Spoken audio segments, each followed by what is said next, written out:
કેમ છો મિત્રો?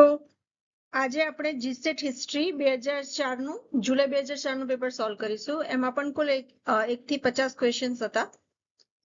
તો ચલો આપણે શરૂ કરીએ. ડેન્ડ્રો કાળગણના ડેટિંગ મેથડ છે, સમયગણનાની મેથડ છે, એ એક ડેન્ડ્રો કાળગણના છે અને એમાં વૃક્ષ વલયની ગણતરી કરવામાં આવે છે.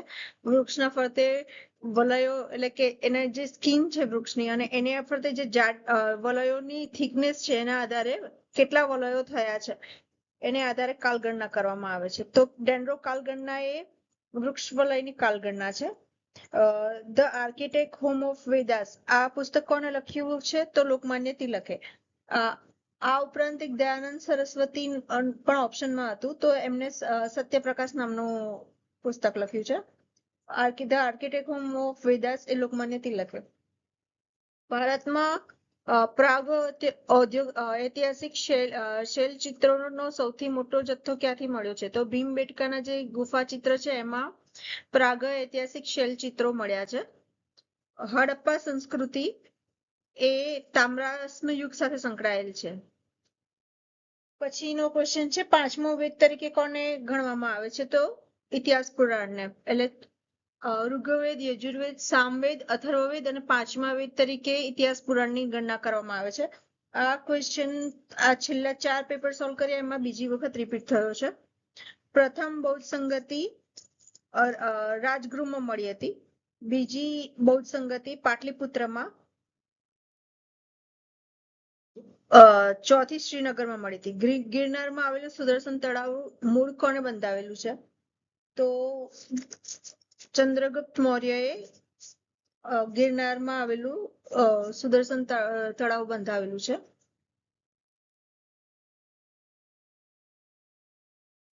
ભારતમાં રાજાધિરાજ અને મહાધિરાજની ઉપાધિના શાહી બિરુદો ધારણ કરનાર, તો આ શાહી બિરુદો કુષાણોએ ધારણ કર્યા હતા.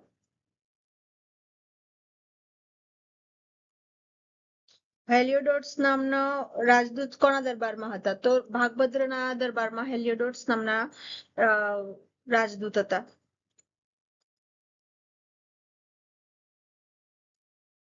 ખગોળશાસ્ત્રના પ્રશ્ન અંગે બીજગણિતનો પ્રથમ ઉપયોગ કરનાર બ્રહ્મગુપ્ત છે. ત્યાર પછી ઉત્તરરામચરિતના કર્તા ભવભૂતિ છે. કયા સામ્રાજ્યવાદી ગુપ્ત રાજવીએ સોનાના સિક્કા પર મયુરની આકૃતિ પ્રતિબિંબિત કરી હતી અથવા છાપી હતી? તો એમાં કુમારગુપ્ત જે છે એને મયુરની આકૃતિ વાળા સિક્કા ચલાવ્યા હતા. પછી ત્યારબાદ કોણે ફેડરલિઝમ ફ્રોમ અબો બિલો ઉપરથી ને નીચેથી સામંતશાહીની વિભાવના કોને રજૂ કરી? તો ડીડી કોસંબીએ ફેડરલિઝમ અબો અને બિલોની વિભાવના છે રજૂ કરી છે. ફેડરલિઝમની જગ્યાએ સામંતશાહી આવે શબ્દ તો પણ એમનો આન્સર ડીડી કોસંબી જ રહેશે.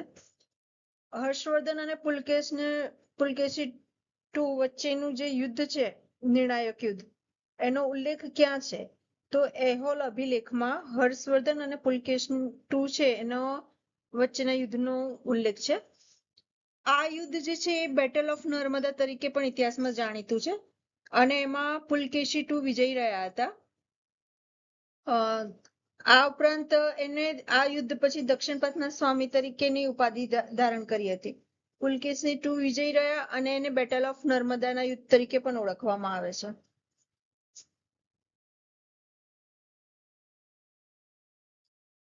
હવે મધ્યયુગ સાથે સંબંધિત છે.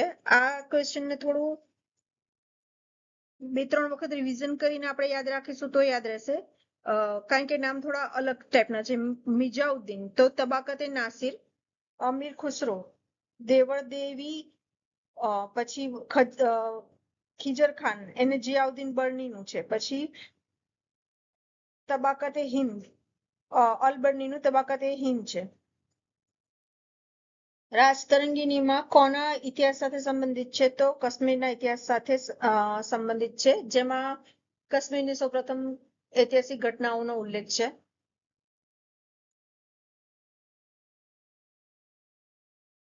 પૃથ્વીરાજ ની સામે સંયોગિતા છે એમના પત્ની. ત્યારબાદ રજિયા સુલતાન ની સામે બાજ બહાદુર, રાણી રૂપમતી. આમાં ટાઈપિંગ મિસ્ટેક છે, આ ક્વેશ્ચન અવોઇડ કરીશું. હુમાયુ ને પૃથ્વીરાજની સામે સંયોગિતા છે, ટાઈપિંગ એરર. યાકુતની સામે રજિયા અને બાજ બહાદુરની સામે રાણી રૂપમતી છે. હુમાયુને કયા વિષયમાં રસ હતો? હુમાયુ એ ભલે મુસ્લિમ શાસક હતા પણ એમને જ્યોતિષ વિદ્યામાં ઊંડો રસ હતો અને એમનું મૃત્યુ લાઇબ્રેરીના પુસ્તકાલયના સીડીઓ પરથી પડવાથી મૃત્યુ થયું હતું. ગુલામોની જાળવણી માટે એક અલગ વિભાગ કોણે કર્યો હતો? તો ફિરોઝશાહ તુગલકે ગુલામોની જાળવણી માટે એક અલગ વિભાગની શરૂઆત કરી હતી. લોધી સામ્રાજ્યના પ્રાંત કયા નામથી ઓળખાતા? તો લોધી સામ્રાજ્યમાં જે પ્રાંત છે એ શીખના નામે ઓળખાતા. મુગલ સમયમાં હુંડી કઈ રીતે ઓળખવામાં આવતી? મુગલ સમયમાં હુંડી એ વિનિમય પત્ર તરીકે ઓળખવામાં આવતી.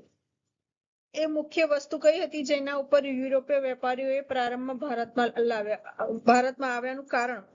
એવું કઈ વસ્તુ હતી જેને આકર્ષીને અંગ્રેજો ભારતમાં આવ્યા? તો એ કાપડનું ઉત્પાદન હતું કે એને આકર્ષીને એ લોકો અંગ્રેજો અહીંયા આવે છે.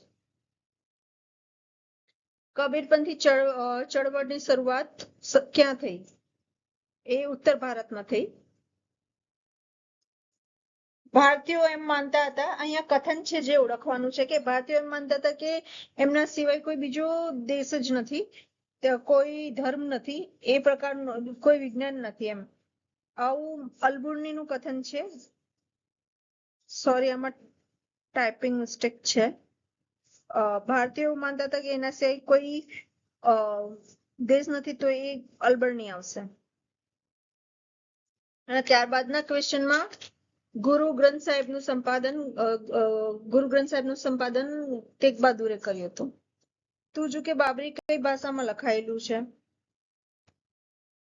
તુજુ કે બાબરી જે છે એ તુર્કી ભાષામાં લખાયેલું છે. આપણે યાદ રાખીશું. તુજુ કે બાબરી તુર્કી. આ અગત્યનો ક્વેશ્ચન છે. ઇબાદત ખાના એ શું હતું? તો એ ધાર્મિક ચર્ચાનું સ્થળ હતું જ્યાં મુસ્લિમ ફોલોઅર્સ હતા, ત્યાં બેસીને પોતાના ઇસ્લામ ધર્મ વિશેની જે ધાર્મિક ચર્ચાઓ કરતા તે ઇબાદત ખાના તરીકે ઓળખાતું. પાલકલા કયા ધર્મ સાથે જોડાયેલ છે? તો પાલકલા જે છે વૈષ્ણવ ધર્મ સાથે જોડાયેલ છે. કઈ લિપિ જમણી બાજુથી ડાબી બાજુ લખવામાં આવે છે? તો એરમિક જે છે એ રાઈટ થી લેફ્ટ તરફ લખવામાં આવે છે. રાઈટ થી લેફ્ટ એરમિક. ત્યારબાદ રોમિલા થાપર માર્ક્સવાદી. અહીંયા ઇતિહાસકાર અને કયા વિચારધારા સાથે સંકળાયેલા છે એ જોડવાનું હતું. તો રોમિલા થાપર જે છે એ માર્ક્સવાદી વિચારધારા સાથે સંકળાયેલા છે. ત્યારબાદ રણજીત ગુહા એ સબાર્ટમ સાથે સંકળાયેલા છે. સબાર્ટમ એટલે બોટમના લોકોનો ઇતિહાસ, એ સબાર્ટમ શાખા સાથે સંકળાયેલા છે. આરકે જેમાં એટલે સમાજના વંચિત વર્ગોનો ઇતિહાસ, જેમ કે જે દલિતો છે, સ્ત્રીઓ છે, જેને વંચિત રાખવામાં આવ્યા એમના અધિકારોથી, હકોથી, એ લોકોનો ઇતિહાસ એ સબાર્ટમ ઇતિહાસ છે. બાળકો રોમિલા થાપર માર્ક્સવાદી વિચારધારા સાથે સંકળાયેલા છે. રણજીત ગુહા સબાર્ટમ સાથે, આરકે મુખર્જી રાષ્ટ્રવાદી છે અને જેમ્સ મિલે સામ્રાજ્યવાદી છે. ભારતમાં પ્રથમ છાપખાનાની શરૂઆત પોર્ટુગીઝોએ કરી હતી. ભારતમાં આવેલા યુરોપીય વેપારીઓનો ક્રમ પોર્ટુગીઝ, ડચ, બ્રિટિશ અને ફ્રેન્ચ. આમ છેલ્લે ફ્રેન્ચ આવે છે. પ્લાસીનું યુદ્ધ 1757માં અહીંયા ક્રમમાં ગોઠવવાનું હતું. તો 1757માં સૌપ્રથમ પ્લાસીનું યુદ્ધ થયું, પછી વાંદીવોસનું 1760માં થયું. ત્યારબાદ પાણીપતનું 1761માં અને બક્સરનું 1764માં થયું. ફરી ક્રમના ક્વેશ્ચન અગત્યના હોય છે અને પૂછાતા જ હોય છે, તો આપણે રિવિઝન કરીએ. પ્લાસીનું 1757, વાંદીવોસનું 1760, પાણીપતનું 1761 ને બક્સરનું 1764.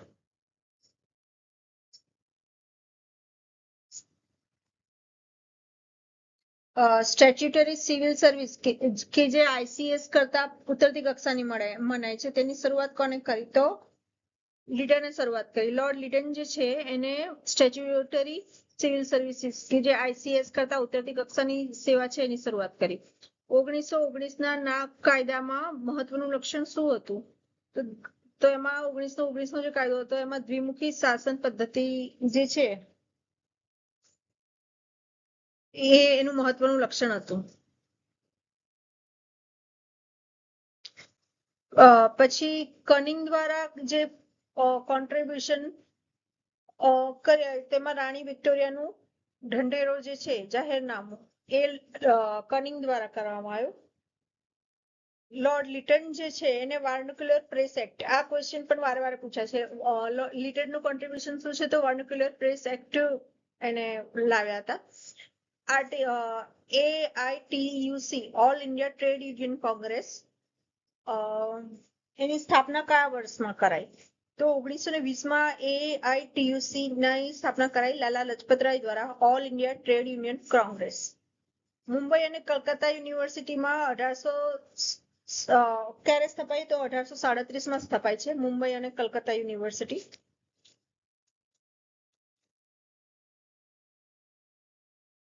દેવ સમાજની સ્થાપના શિવનારાયણ અગ્નિહોત્રીએ કરી છે.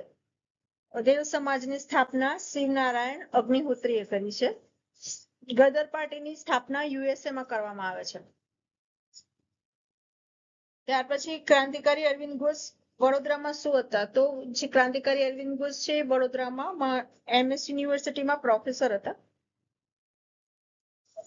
ભારતના બંધારણનું આમુખ કયા દેશના બંધારણમાંથી લેવામાં આવ્યું છે? આપણું જે બંધારણ છે એ આમુખથી લઈને દરેક જે પાર્ટ છે એ કોઈના મૂળભૂત અધિકારો, મૌલિક અધિકારો એ કોઈના દેશમાંથી લેવામાં આવેલું છે, ગૌરવ કરવામાં આવ્યું છે. તો જે આમુખ છે ફ્રાન્સમાંથી લેવામાં આવ્યું છે. નીચેમાંથી હરિજન સેવક સંઘની સ્થાપના સાથે સંકળાયેલા કોણ છે? તો ગાંધીજી, મામા સાહેબ ફડકે ને એક મિનિટ હરિજન સેવક સંઘ સાથે સંકળાયેલા ગાંધીજી, એવી ઠક્કર અને મામા સાહેબ ફડકે. રિયાસતી ખાતા સાથે સંકળાયેલા GS અય્યર. રિયાસતી ખાતા એ હતા જે પ્રિન્સલી સ્ટેટ વિલીનીકરણ સમયે જે પ્રિન્સલી સ્ટેટ હતા એ રિયાસતી ખાતા તરીકે ઓળખાય છે ને એમાં અય્યર સાહેબ એના સાથે જોડાયેલા હતા. રાજ્યના સપ્તાંગ સિદ્ધાંત કોને આપ્યો? તો કોને રજૂ કર્યો? કૌટિલ્ય, ચંદ્રગુપ્ત મૌર્ય જેને ઓળખીએ છીએ આપણે તેને રાજ્યનો સપ્તાંગ સિદ્ધાંત ચંદ્રગુપ્ત મૌર્યના શાસનમાં જે કૌટિલ્ય તરીકે ઓળખાતા કૌટિલ્યના તેમને સપ્તાંગ સિદ્ધાંત રજૂ કર્યો છે. એમાં 7 રાજ્યના અંગોની વાત કરવામાં આવી છે. પહેલા છે રાજા,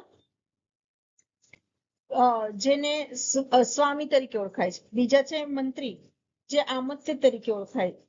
જનપદ, ક્ષેત્ર, પછી દુર્ગ, કિલ્લો, કોષ તો ખજાનો, ન્યાય તો દંડ અને મિત્ર તો સહયોગી. આ બધા જે રાજ્યના અંગ છે એવું કૌટિલ્ય માનતા અને એમને સપ્તાંગ સિદ્ધાંત રજૂ કર્યો. ફરી રાજા એટલે સ્વામી, મંત્રી એટલે આમત્ય, જનપદ એટલે ક્ષેત્ર, દુર્ગ એટલે કિલ્લો, કોષ એટલે ખજાનો, ન્યાય એટલે દંડ અને મિત્ર એટલે સહયોગી. આ જે સપ્તાંગ સિદ્ધાંત છે એમાંથી ક્વેશ્ચનમાં એવી રીતે પણ આવી શકે કે આમાંથી આ 3 જે હોય એ સપ્તાંગ સિદ્ધાંતના સાથે સંકળાયેલા હોય ને એક અલગ મૂકીને એને આઈડેન્ટિફાઈ કરવાનું એવી રીતે પણ પૂછાઈ શકે. સમવાય તંત્રના લક્ષણ કયા છે? તો કેન્દ્ર અને રાજ્ય સરકાર હોય એ લોકતંત્ર, સમવાય તંત્ર. આપણે જે સમવાય તંત્રના જે મહત્વના લક્ષણ છે એની ચર્ચા છે આમાં. તો કેન્દ્ર અને રાજ્યની સરકાર હોય. કેન્દ્ર અને રાજ્ય સરકાર વચ્ચે સત્તાનું વિભાજન હોય અને સ્વતંત્ર ન્યાયતંત્ર હોય. જેમ કે ભારત એક રાષ્ટ્ર છે, ગુજરાત એક રાજ્ય છે, તો રાજ્ય પણ છે ને રાષ્ટ્ર પણ છે, બંનેનું અસ્તિત્વ એટલે આપણે ભારત સમવાયતંત્રી. પછી કેન્દ્ર સરકાર અને રાજ્ય સરકાર વચ્ચે સત્તાનું વિભાજન તો આપણે ખબર છે કે અમુક સૂચિ જે છે એ કેન્દ્ર સરકારને આધીન છે અને એના પર નિયમો જ્યારે ઘડવાના થાય, રેગ્યુલેશન્સ બનાવવાના થાય તો કેન્દ્ર સરકાર બનાવી શકે. ત્યારબાદ અમુક જે જેમ કે જમીન મહેસૂલ કે એને સંબંધિત છે તો એ રાજ્ય સરકારમાં આવશે, તો એ રાજ્ય સરકાર નિયમો બનાવે.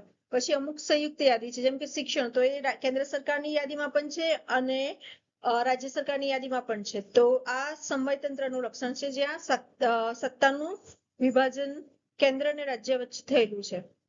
અને સ્વતંત્ર ન્યાયતંત્ર, જેમ કે ભારતમાં બંધારણમાં ન્યાયતંત્રને અલગ જ સ્થાન છે, જેમાં કોઈનો હસ્તક્ષેપ સિવાય સ્વતંત્ર ન્યાયતંત્ર છે. સુલે ઉલ કુલની નીતિ કોને અપનાવી હતી? તો સુલે ઉલ કુલની નીતિ અકબરે અપનાવી હતી. નવજાગૃતિનું સૌથી મહત્વનું લક્ષણ શું છે? તો માનવવાદ છે. નવજાગૃતિ યુગની શરૂઆત થઈ તો માનવવાદ, માનવને કેન્દ્રમાં રાખીને જે વિચારધારા છે માનવવાદ છે. સંસદીય લોકશાહી સૌપ્રથમ ક્યાં પ્રારંભ થયો? તો ઇંગ્લેન્ડમાં સંસદીય લોકશાહીનો સૌપ્રથમ પ્રારંભ થયો. મિત્રો, આ પ્રશ્નો હતા જેનું આપણે સોલ્યુશન કર્યું. Thank you. આ ચેનલને લાઈક, શેર અને સબસ્ક્રાઇબ કરજો. આવજો.